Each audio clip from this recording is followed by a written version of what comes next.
80 years ago, something happened in the nation of the United Kingdom, which was incredible.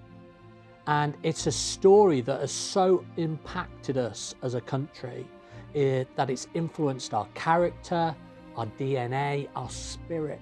But over the 80 years, the story itself has faded somewhat from our memories. Historians have erased part of it. So I want to tell you today the true and the real story of what happened with the miracle of Dunkirk. Let me just give you some broad brushstrokes, some context for this story. It's May 1940 and the Germans are about to attack. The French have shored up their defences in southern France.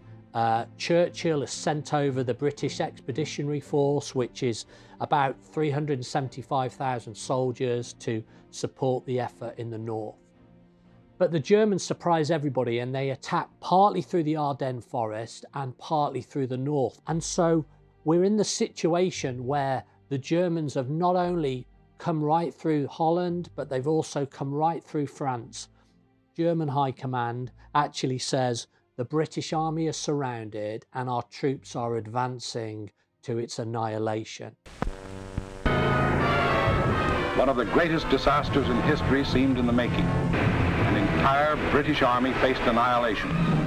Churchill's advisors tell him that because of the waters at Dunkirk, the sea at Dunkirk is shallow, there's only one place where the naval boats can come in and rescue, and so they estimate that only 30,000 soldiers will get out alive. It's a pivotal moment in history, and then something happens. Something happens that has only happened in our nation just a handful of times. The King of England, King George VI, on a radio address to the nation, calls a day of prayer.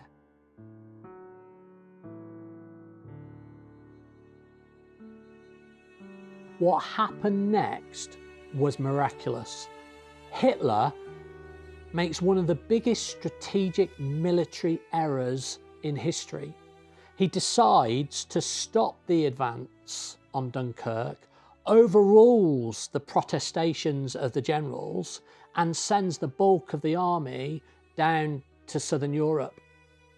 Back home, there's 1 million people queuing up outside churches to pray to the God who answers.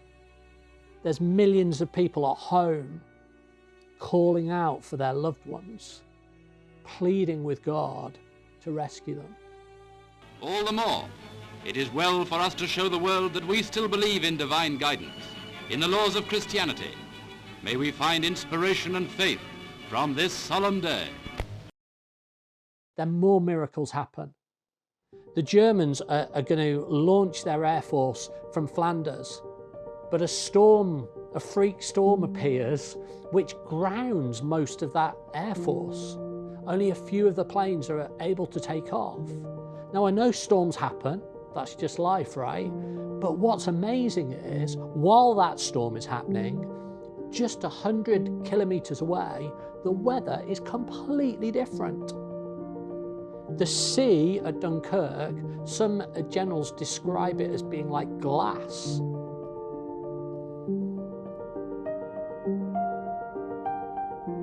It's perfect for this armada of civilian vessels to come in, the fishermen boats, the sailing boats, the holiday boats, to come and rescue the lads on the beaches.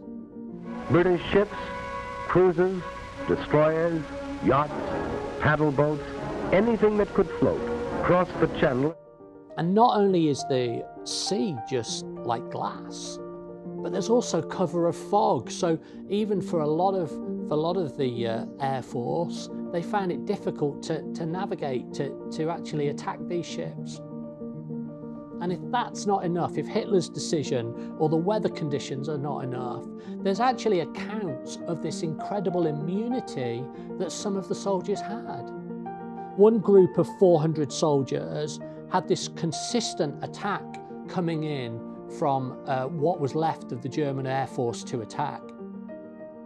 And when the attack finished, 400 of them stood up and just couldn't believe that none of them were hit. None of them were even injured. One of the chaplains of that group of 400 gives the account that he threw himself down to the ground, you know, lay in the sand, was just praying to God for help.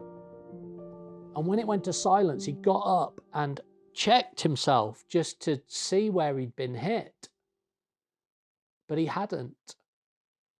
And he looked down at the sand, and there was his silhouette in the sand made up of German bullets. Incredible.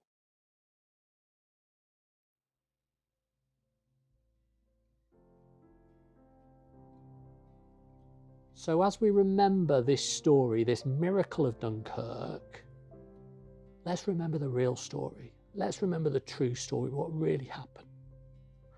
Let's remember the self-sacrifice of those French soldiers defending Dunkirk beach. Let's remember the bravery of the soldiers and the discipline of the soldiers on the beach. Let's remember the courage of all those civilian sailors that took their personal boats to try and rescue them.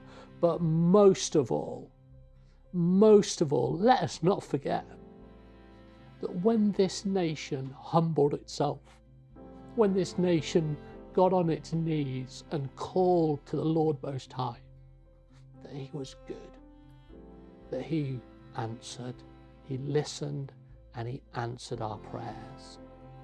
And there are now generations in this country who wouldn't even be here if he'd not heard that cry. God is alive, he loves this nation, and when we pray to him humbly, he listens and he answers.